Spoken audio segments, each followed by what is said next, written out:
And welcome back to our next edition of the CBB Review Studio podcast. I am Dan Siegel, joined today by my co-host Ariel Puterman. And Feast Week has come to an end. It was an incredible week of college basketball games all day, every day for the last week and a half. Basically, we've had just incredible college basketball matchups, top 10 games galore. We will go over, obviously, the Maui Invitational, Battle for Atlantis Players era, like the big ones, but also a couple of the medium ones, like we're going to go over Charleston, Legends Classic, Greenbrier. So, man, there was just so much in college basketball, so many takeaways to be had. Do you want to just dive right into it, Ariel? Let's dive right into it. All right, let's get started. We are starting with our first MTE. This one is the Charleston Classic, and it was Drake who came out on top. Drake is now 7-0. I think that's the first takeaway here is Ben McCollum coming over from the D2 ranks. He was an incredible Division II coach, won 4 national championships in like 7 years or something like that. A lot of people in the industry thought he deserved a decent Division I job a lot earlier than he got one, maybe a couple years before this past offseason, but he ends up getting it, brings a bunch of his guys from the D2 ranks with him, and wins an MTE in November. Like, how about that? Yeah, I think you mentioned it. The biggest takeaway here is what took so long to bring Ben McCollum to Division I basketball. He's obviously proven he's a great coach in the D2 level, and already so far he's shown how good he could be at the D1 level, taking a Drake team that wasn't projected to finish that high in their conference and going in and winning the first big tournament of Feast Week, beating a couple power conference teams in that in Miami and Vanderbilt. So really impressive stuff by them. It'll be really interesting to see how they do the rest of the season. But yeah, a lot of good things to take away from Drake. I'm really impressed by them. Really curious to see how the rest of the season goes for this team. Yeah, 7-0, like I said, for Drake. Now, we also got to talk about Miami. Miami went 0-3. No, they beat VCU, so they went – no, they didn't beat VCU. Sorry, they did go – they went 0-3. Losses, of course, to Drake, then a loss to Oklahoma State, and then a loss to VCU. You could find me on the record saying this. I thought Miami was a borderline top 25 team to start the year. I was willing to give them the benefit of the doubt off of a very brutal end to last season where they lost, I think, 9 of 10 games, something like that. But they've basically continued that momentum of the end of last season into this one. They are now 3-4, certainly an ACC bottom feeder. 213th ranked defensively. This is not an offensive issue. This is purely a defensive issue for Miami. They can't defend the 3 and they can't defend the rim. That is really not much of a formula for success. Yeah, I've never seen a team that doesn't like defending as much as Miami. It's really shocking. I mean, even look at VCU. They scored 66 against Seton Hall, 61 against VCU, or against Nevada, and then 77 against Miami. So a team that really struggled with scoring put up 77. You can see against Drake, they allowed 80. Against Oklahoma State, they allowed 80. And then this past weekend against Charleston Southern, I believe, allowed 81 to a mid-major program. They've got to figure something out. This is becoming a huge problem. You can't lose 4 in a row this early. The ACC is looking down in general, so they can at least pick it up then. But if they don't figure out their defensive problems, there's going to be bigger issues that were clearly exposed during this tournament.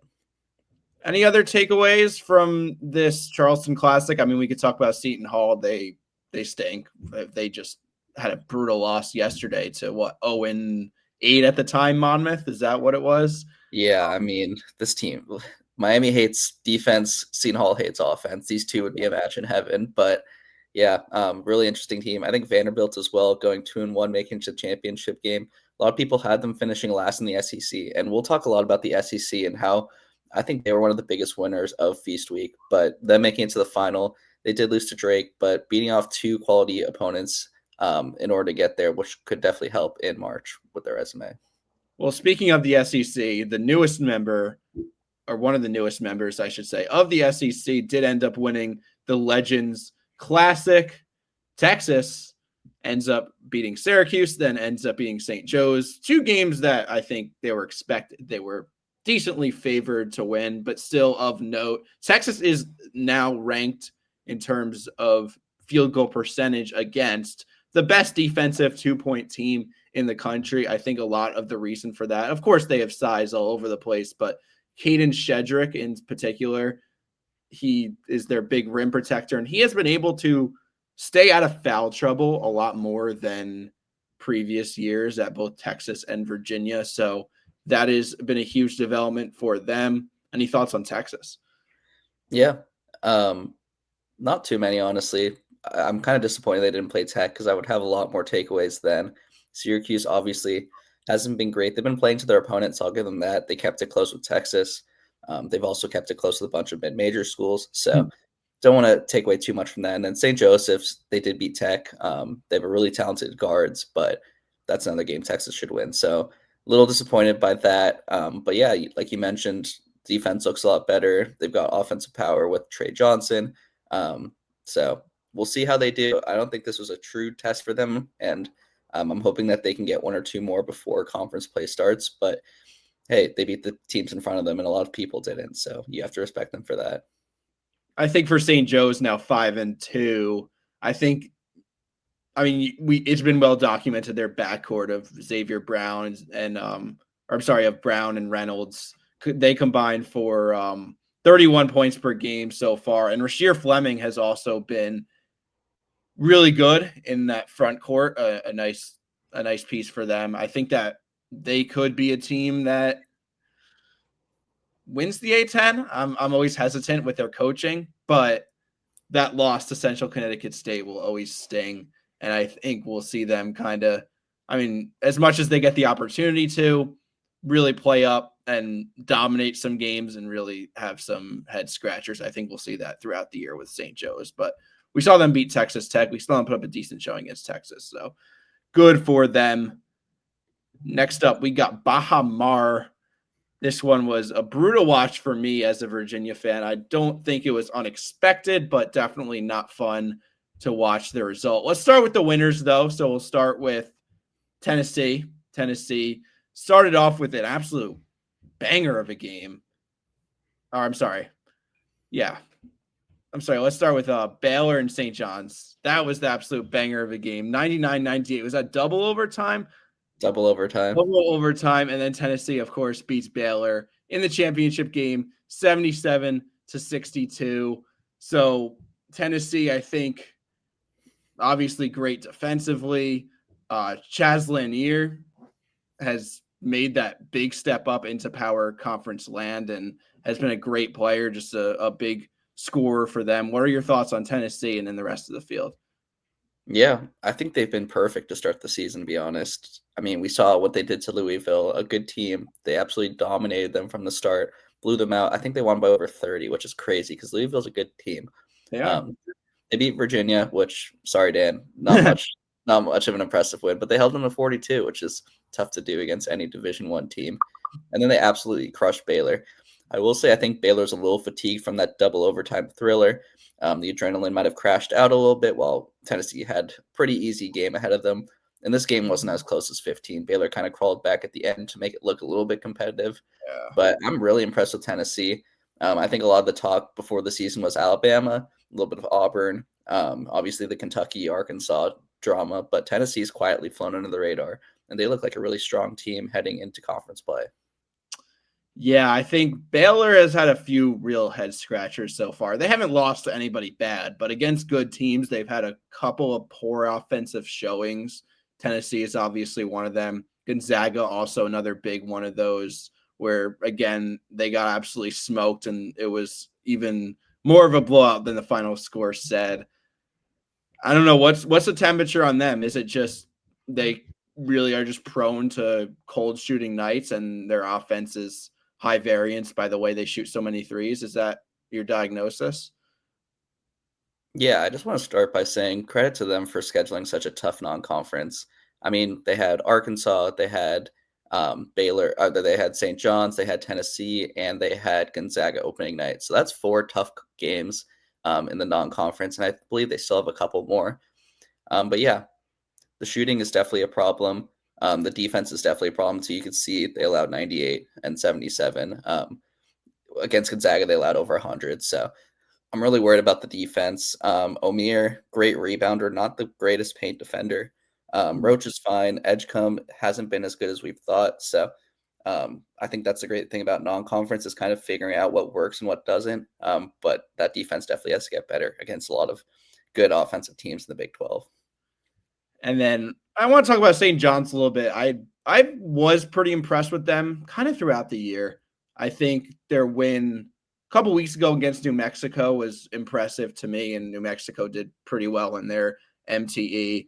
I think they're just super athletic. They have like 3 or 4 guys on their roster that could get a triple double on any given night. There's, of course, RJ Lewis, who has been awesome for them, and tough loss to Baylor. They made Virginia look like a Division III team just in terms of the athleticism difference in that game.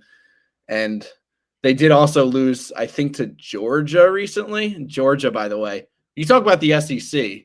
Georgia 7-1 with just a loss to Marquette. They've been very impressive. One of the surprise teams of the year. But I'm still buying high on St. John's. I think they're going to have a pretty good shot of winning that Big East along with Marquette that has otherwise been pretty atrocious.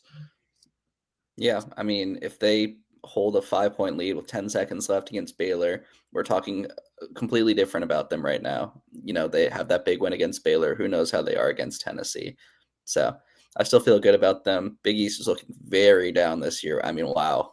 We could talk an hour about how bad the Big East has been. So that opens it up to St. John's because they haven't looked as bad as a lot of those other teams. So I think, like you mentioned, Luis has been awesome. And I'm curious to see how they do once conference play starts. Let's go into Greenbrier. So there is no Big East teams in here, but Wisconsin ends up doing it again. They win 2. They are the champion of this one in, of course, the Mountain Division. This one, not an exciting location. This one in White Sulphur Springs, West Virginia, but some decent basketball was played. I think Wisconsin, again, one of the surprise teams. I was super down on them going into the year. John Tanji, of course, has been the main reason for their surprise success. And Tanji, maybe not the most aesthetically pleasing star player in the nation because he gets so many of his points from the foul line, but he does have a way of getting to the line. It's not just like a fluke. So Wisconsin winning over Pitt. I think Pitt was also pretty impressive so far. A slight surprise, not nearly as much as Wisconsin, but those are my 2 takeaways from this. Yeah. From this. Yeah, I think when Wisconsin beat Arizona, it was a little bit of they're at home. It was Arizona's first true road test of the season. It was a good spot for them, but they proved that they're more than a one-hit wonder this game. This whole tournament, really. UCF, good Big 12 team. They beat A&M this season already. They took care of them pretty easily, and then Pitt, they kind of went back and forth, but pulled away late. Pitt's a good team. They beat Ohio State on the road this weekend, so I'm really impressed with Wisconsin. Greg Gart always seems to do more with less, less with more. No, I was right the first time. Yeah, More I think he does more with less. Yeah. yeah. So, and this team on paper doesn't look like a top 10 team in the Big Ten, but obviously it's a lot better than that. So, really impressive. Also, that 3 overtime game was just absolutely nuts. It was just, I don't even want to call it high quality basketball because there was a lot of like dumb fouls and poor coaching decisions, but it was super entertaining. LSU ended up pulling away right there, but really fun game to cap off a really fun tournament. Mm-hmm. Yeah, I think that's all I got there. Let's go on to some of the bigger ones that took place this past week. Let's start with Maui.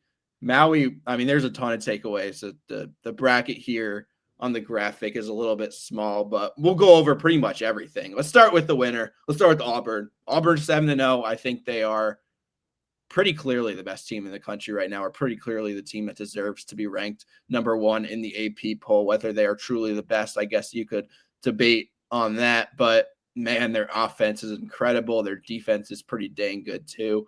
Offensively, 5 double-digit scorers. Of course, there's Janai Broom. He has 21 and 13 so far, but just so many options. I'm not even including Tahad Pettiford in those 5 double-digit scorers, but Tahad Pettiford has 9.6 points per game. So they've pretty much been flawless so far, haven't they? Yeah, I've had them as the number one team since they beat Houston in week one. And this week they proved to the rest of the country really how good they are. Another win for the SEC, by the way. Like you mentioned, Broome has comfortably taken the lead for National Player of the Year at this point. Chad Baker-Mazara has been incredible, and they're really resilient too. I mean, we saw them down 18 points against Auburn or against Iowa State in that first game. Really good Iowa State team, top 5 team in the country. Most teams would just, try to fight back, but really not have enough in it. But Auburn fought back. They came all the way, won at the buzzer. It was a Broome tape in.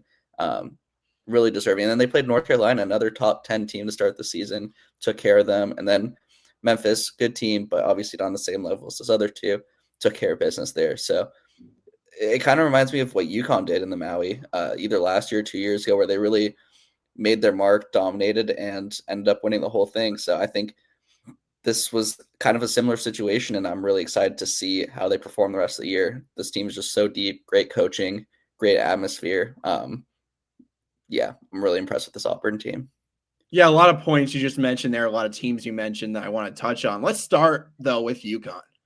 I mean, UConn, of course, you talked about what they did last year and in the past, but it was the complete opposite this time. 0-3, if they are ranked in the AP poll top 25, which is, I think, a legitimate possibility, just knowing how the AP poll voters think. But I think that would be absolutely ludicrous if they are 0-3. It's just like, what is wrong with them? It's, of course, there's all the Dan Hurley drama, and he's gotten a lot of negative press this week, but I don't know. Like, what has made this team different besides, I guess, a little bit of lack of talent and Aiden Mahaney being very disappointing? Yeah, I think you nailed it with that Mahaney comment. I also want to say I wouldn't look too hard into this because losing to Memphis and Dayton aren't bad losses. Memphis is easily going to win their conference. And you mentioned St. Joe's is someone you think could win the A10. I think Dayton really proved this week that they're the team to beat. So not too worried about those ones, but Colorado's bad. I mean, I think they're the worst team in the Big 12, and they got absolutely crushed by the other two teams they played. And the fact that they lost that game is definitely concerning. I think it's just a lot of guys and a lot of new roles. We saw Caravan, he was the 4th option. Now they're expecting him to be the number 1. Samson Johnson, Solo Ball, they were bench guys. Now they're expected to be big scoring options. McNeely's still a freshman. He's got those growing pains. And then, like you mentioned, Mahaney's been so bad this year. He's almost out of the rotation at this point. He was supposed to be, at worst, their number 2 option. So I think they've got a lot of things to figure out, and they're not as ready as some of those other teams just because of all these new roles that people are in. So I'm really concerned about them. Luckily, like I said earlier, the Big East is pretty weak, so they can kind of learn and still win when that comes. But got a couple big games coming up. I believe they play Auburn in a few weeks. So best team versus biggest underperformer. That'll be an interesting one. Yeah. I are we all going to be like, foolish when UConn three-peats as a 5 seed all of a sudden, and it was just November lore? I don't know. But a couple other things I want to mention. Dayton, yeah, like they really impressed in this tournament. I think also, if we're looking at Dayton with a potential at-large bid, very disappointing how they couldn't pull it out against UNC or Iowa State. UNC in particular, both of those games they had big leads, but UNC they had, I think, they're up 20 at like the under 16 of the second half. Ended up losing in overtime. So Dayton impressed, definitely showed me that they could win the A10, but also as far as the resume, 4 months in the future, very tough that they only got that win over UConn and not over UNC or Iowa State as well. And then I want to talk about UNC a little bit because we talked about the just lack of wanting to play defense at Miami. I mean, UNC doesn't really provide much resistance either. They don't know how to defend ball screens. They have no rim protection. I mean, Armando Bacot had his flaws on the defensive end, but at least he was a tough physical guy on the interior. They don't have an athletic rim protector. They don't have that physical guy. They don't have really a true 5 at all. And Cliff Amori, obviously he's, been foul trouble and not been a big impact player at Alabama, but missing on him in the portal, I think, was still huge for the Tar Heels. I'm worried about that. I'm not going to lie, but then again, they have their offensive stretches of being able to go on 15-2 runs if they can make a couple stops. It's kind of the same thing as it's been, right? Yeah. I'm going to ask you a question. Do you think this was the best basketball tournament you've ever watched? I'll say Feast Week because it's hard to compare to first round of March Madness, but have you ever seen a tournament as fun, and have you been as locked into a tournament as this Maui this year? No, I mean, well, for starters, I was, I had a destination wedding in Mexico. So I was kind of, the first couple of days of it, I was definitely, traveling and not in the United States, being able to sit in front of my TV and watch. But I was just still locked in on all these games. I mean, it was absolutely wild. Like, how many games were there in this? So there were 12 games, and I want to say 9 to 10 of them were just high quality, close down to the wire, right? Yeah, high quality comebacks, overtimes, buzzer beaters, Yeah. great teams too. It's not like we were just watching a bunch of bad teams battle it out. Good ball. Man, it was a treat, really, and I almost feel hungover from this whole weekend in general, but specifically from the Maui because I felt like I couldn't take any breaks because I was missing out on a great game and a close finish, and watching some of the best players in the country play. It was just unbelievable. And credit to everyone at Maui for scheduling like this, and the whole tournament in general is just unbelievable. Well, you're gonna have to rally because we've got ACC, SEC challenge coming up. You got is Big 10, Big 12 challenge coming up this week too.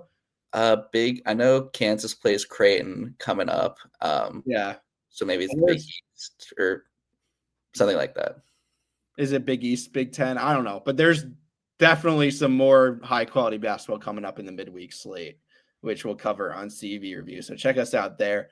But that's Maui. I think we've covered it. Definitely worth spending all that time on. But let's finally move on. We've got Atlantis, where a couple of things stood out here. Of course, the winner was Oklahoma, who's a very quiet 7-0. Jalen Moore, the senior, has broke out. Jeremiah Fears, the freshman, has been awesome for them. So Oklahoma, a very quiet 7-0. Couple more takeaways. I mean, West Virginia over Gonzaga. That's a huge win for them. I always liked West Virginia by the eye test. I think that one game against Pitt really had a lot of people down on them and kind of confirming what they believed in the past. But other than that Pitt game, they've looked pretty good. Javon Small, 19 points per game. Tucker DeVries, of course, is still a star. They've gotten great contributions from Amani Hansberry. I really like Sincere Harris, not at all much of an offensive player, but really gives them that old West Virginia like ball pressure defense identity. He's really tough on the defensive end, so I like that. And I also like Louisville. I think they are a top 4 ACC team. Not saying much, but there's been debate over who's 3 and 4 behind Duke and North Carolina.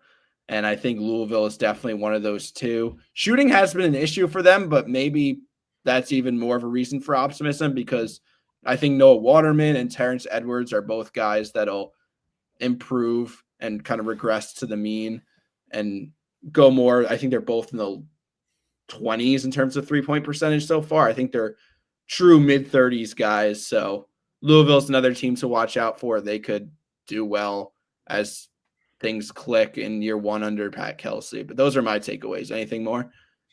Yeah, SEC reigns on top once again. Another SEC team overperforming and winning a championship. I mean, this league is so unbelievably deep, and I'm really impressed. My biggest takeaway was Arizona, though. They've had 3 tests now, and they failed all 3. They lost to Wisconsin pretty convincingly. They lost to Oklahoma, a team they should have beat. And then West Virginia, who is projected to finish well below Arizona in the Big 12 standings, goes in and beats Arizona. I think the defense has issues. I think they're lacking a second consistent scoring option besides Caleb Love, and he hasn't even been that consistent in general, as we've seen with the Caleb Love experience in the last 4 or 5 years in college. I think they have a lot to work on, and I'm really worried about this team. I think their front court needs a lot of help. Trey Townsend's been good offensively, but he's never been a great defensive player. I think Jaden Bradley, he's been a little bit banged up, and he's been a little inconsistent. KJ Lewis was actually benched for the first time against West Virginia. He's been a starter, came off the bench that game. So I think they have a lot to deal with, and I'm kind of worried about their ceiling at this point. They just haven't looked as good as many of us thought they would. No, they could potentially have a disastrous season in the Big 12. I don't think it's out of the realm of possibility, and I think they're far from a top 25 team. I think a lot of people had them top 15, even top 10 to start. They're nowhere near that.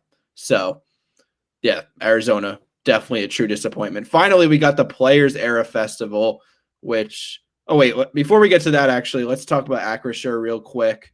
So, I don't have much to talk about with this. USC looked absolutely brutal against St. Mary's, scoring only 36 points. That's just completely embarrassing. New Mexico with a nice win over USC in the finals, or in the consolation game, I'm sorry. Arizona State, I think they're the big takeaway of this, beating St. Mary's in the finals. Anything to take away here that's major? Yeah, I mean, you mentioned it, USC, man, they've looked so bad this year. And I think Musselman in the portal kind of just Googled best remaining portal players and then just click, in like those, like 2K or one of those games where you just kind of scroll by, you filter by overall, and you just offer all the top guys and hope one commits. I feel like that's how he did it. He didn't think about fit. He didn't think about system, anything like that. And it's really showing so far. They were completely outmatched by a St. Mary's team that's really experienced, really well coached. And then they lost pretty easily to New Mexico as well. I'm really impressed by Arizona State. I mean, this whole season, it seems like they've scheduled really solid non-conference, and they just keep finding ways to win. They beat in Grand Canyon, they beat in Santa Clara, now they've beaten New Mexico, and they've also beaten St. Mary's, two potential tournament teams. Their freshmen are unbelievable. Jason Sanon and Jaden Quaintance. Quaintance is the youngest player in college basketball, and he's starting for a Power 5 team, and he's been one of the best defensive players in the country. So this team's ceiling is a lot higher than I thought. This team's floor is a lot higher than I thought. I'm really impressed by this Arizona State team, and I think they could easily replace Arizona, their in-state rival, as a top 5 team in the Big 12.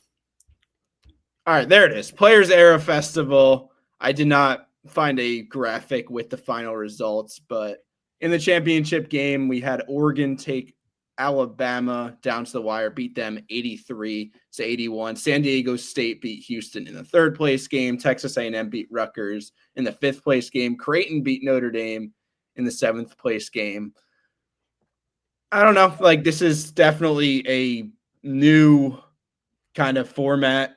I think this will, if anything, just expand in the future the concept of players being able to earn NIL and earn money off of winning these tournaments. I think we could see they really grabbed a lot of the top teams. And I think, like I said, I think we had 8 teams this time. It could be up to, I don't know, probably 16 by next year, the following year. So this is definitely like the future of kind of college basketball MTEs. But as far as the results of 2024 went, what are we taking away first? Yeah, there's a couple takeaways, and I could spend a while on this because I feel like each team had a lot of questions going in, and a lot of them answered it, and a lot of them left with more questions. Biggest takeaway is Oregon looks really legit. I mean, I was pretty high on them. In that roundtable we had at the beginning of the season, I said Oregon's my quote-unquote sleeper team. Jackson Shellstad looks awesome. Bartholomew looks awesome. And Biddle, who's always been solid, but he's been really injured his whole career. He's healthy now, and he's looked really good. He had that game winner in the championship game. Dana Altman, obviously, he's a great coach, and Big Ten's pretty wide open this year, and I wouldn't be surprised if they're competing with Purdue up to the last day for that championship spot. I'm really impressed with this Oregon team. They picked up a lot of great wins this Players Era tournament. Oregon, definitely a takeaway. Alabama, I think they definitely are a team to discuss a little bit, but I want to talk about Rutgers more because Rutgers is a team that I don't think they're great, right? Like, they lost Alabama, they ended up losing to Texas A&M, and like even Notre Dame took them to overtime, but they are just so entertaining. They have a lot of storylines around them. Of course, the stars are the freshmen and Ace Bailey and Dylan Harper. Those have kind of stolen the show a little bit over Cooper Flagg, I think, who is going in the consensus number 1 overall pick consensus, like best freshman going in.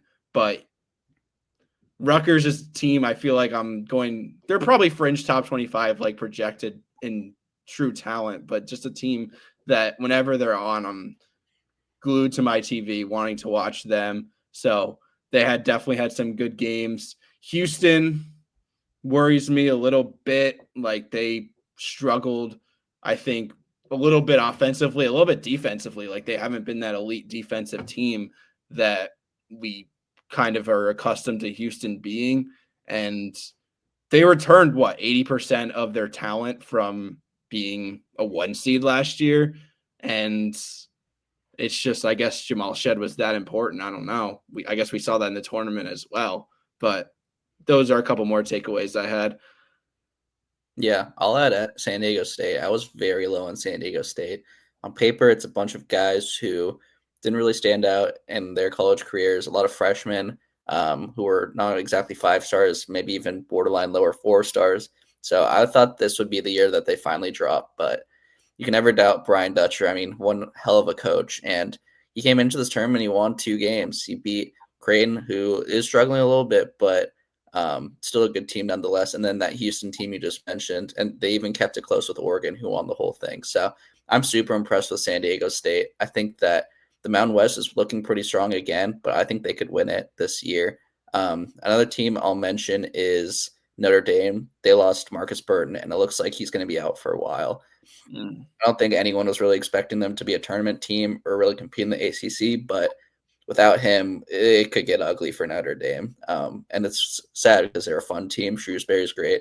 Alako went hero mode in that game against Rutgers and just knocked down 4 threes in the last 30 seconds. It was crazy, but not too excited with the long-term future of Notre Dame this year. Oh, yeah. I mean, we haven't even discussed that one. Like, of maybe 5 or 6 thriller overtime games, Notre Dame Rutgers, maybe just behind Baylor St. John's, might have stood out as the absolute best, especially if you take out the quality of the teams and just factor in the quality of the game. So that was incredible. What a feast week. I mean, just so many entertaining games, maybe the best feast week of all time. Maybe I say that every year.